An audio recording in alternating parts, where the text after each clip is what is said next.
मुझे आज ये बताते हुए बहुत खुशी हो रही है कि जिस बात को लेकर मैं पिछले 1.5-2 महीने से लगातार सरकार के पीछे लगा हुआ था, चाहे वो औरंगाबाद महानगर पालिका का प्रशासन हो, राज्य सरकार हो या केंद्र सरकार हो, आज उस मेहनत का फल निकल कर आया है। और औरंगाबाद के अंदर जितने भी प्रधानमंत्री आवास योजना के घरों के ताल्लुक से जो बातें चल रही थी कि इनको घर मिलेंगे, नहीं मिलेंगे, कब मिलेंगे, कैसे मिलेंगे करके, तो आज अल्हम्दुलिल्लाह अभी कुछ देर पहले ही केंद्र सरकार की ये मीटिंग खत्म हुई है और मुझे ये बताते हुए खुशी हो रही है कि केंद्र सरकार ने औरंगाबाद के जितने भी घरों के प्रपोजल्स प्रधानमंत्री आवास योजना के तहत आए थे वो सभी को सैंक्शन दे दिया है। ये स्कीम वैसे एक दिन के बाद खत्म होने वाली है। प्रधानमंत्री आवास योजना की जो अवधि थी वो 31 मार्च तक की थी और पिछले 1.5-2 महीने से आप देख रहे होंगे कि 2016 के अंदर एक सपना दिखाया गया था कि हम हर बेघर को मार्च 2022 तक घर देंगे, लेकिन औरंगाबाद की हकीकत ये थी कि 80,000 लोगों ने आवेदन किया था, एप्लीकेशन किया था इसके लिए कि हमें भी प्रधानमंत्री आवास योजना के अंदर घर मिलना चाहिए। उसकी स्क्रूटिनी हुई, फॉर्म्स की चेकिंग की गई है, कौन क्वालिफाई होता कौन नहीं होता है। उसके बाद 52,000 लोगों को ये घर मिल सकता है, ऐसा एलिजिबल पाए गए थे। लेकिन फरवरी 2022 तक, 2016 से 2022 तक महज 355 लोगों को ये घर दिए गए थे। मैं जब लोकसभा में आने से पहले इसका पूरा जायजा लिया महानगर पालिका के अधिकारियों को बुलाकर, तो ये पता चला कि नहीं, प्रशासन जो है वो ज़मीन नहीं दे रहा है, इसलिए है तो उनको घर नहीं दिया जा रहा है। फिर ये मुद्दे को मैंने लोकसभा के अंदर उठाया और 2 टूक पार्लियामेंट के अंदर खड़े रहकर मैंने ये बताया कि आप झूठ कह रहे हैं, मोदी साहब सिर्फ घरों का सपना दिखा रहे हैं, सपने का घर सिर्फ सपनों में मिलेगा करके इस तरह का आप कर रहे हैं, क्योंकि मेरे शहर के अंदर महज 355 लोगों को घर दिया गया है, जबकि 52,000 लोग इसका इंतजार कर रहे थे।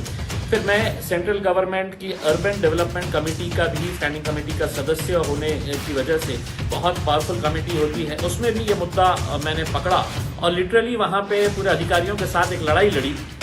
उसके बाद ये हुआ कि महाराष्ट्र सरकार के 11 ऑफिसर्स को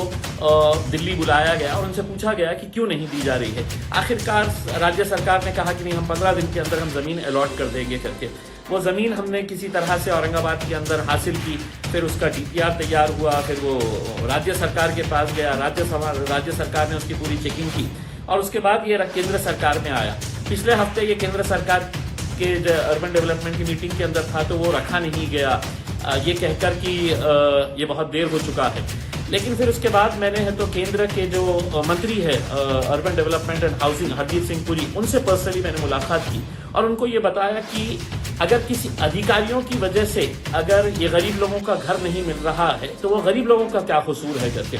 उन्होंने पूरी बातें सुनी और उन्होंने मुझे आश्वासन दिया कि 30 तारीख की जो मीटिंग है उसके अंदर हम इसके अंदर सहानुभूतिपूर्वक और अच्छे तरीके से इसका कुछ फैसला करेंगे। उसके बाद मैं urban development secretary Manoj Joshi साहब को बात किया और उनको भी ये बताया कि आप इतने सारे लोग जो है वो इस उम्मीद के ऊपर है कि उनका घर मिलेगा करके। उन्होंने भी मुझे आश्वासन दिया था कि 30 तारीख की मीटिंग के अंदर हम ये इसके ताल्लुक से हम रखे हैं और इसके अंदर कुछ ना कुछ फैसला लेंगे हैं। अभी कुछ देर पहले ये मीटिंग खत्म हुई है और मुझे बताते हुए खुशी हो रही है कि पूरे प्रपोजल्स यानी कि तकरीबन 40-42 हज़ार घर जो है गरीबों के वो अब बनने जा रहे हैं। उसको सैंक्शन मिल गया है केंद्र सरकार की तरफ से। अब हमारी यही उम्मीद रहेगी कि जल्द से जल्द इसका काम शुरू हो और जिन गरीब लोगों ने मुझे अपना वोट देकर लोकसभा के अंदर तक भेजा है, इस उम्मीद के साथ कि तुम जाओगे वहां पर और हमारे लिए लड़ेंगे, हमारी आवाज़ बनेंगे, मुझे ऐसा लगता है इन 3 सालों के अंदर सबसे ज़्यादा खुशी का दिन मेरे लिए आज है, क्योंकि मैंने उन गरीबों का हक अदा किया है जिन्होंने मुझे यहाँ पर दिल्ली में भेजा था। तो मैं इस काम के लिए अकेले ही नहीं बल्कि औरंगाबाद के तमाम अधिकारी जिन्होंने इस काम में बढ़ चढ़ कर 1 महीने के अंदर जो दिन और रात एक करके ज़मीन अलॉट करवाई है, फिर महानगर पालिका के अधिकारियों का, वहाँ के कमिश्नर का, आपके राज्य सरकार के अधिकारियों का और केंद्र सरकार के अधिकारियों का, मंत्रियों का, सभी लोगों का तहे दिल से शुक्रिया अदा करता हूं और बहुत बहुत मुबारकबाद पेश करता हूं औरंगाबाद के उन तमाम लोगों का जिन्होंने 2016 के अंदर आवेदन किया था। अब हमारी कोशिश ये रहेगी कि जल्द से जल्द आपका अपना घर हो और जो आपको घर देने का वादा किया गया था उसको हम पूरा जल्द से जल्द करेंगे, यही उम्मीद करते हैं। बहुत बहुत शुक्रिया।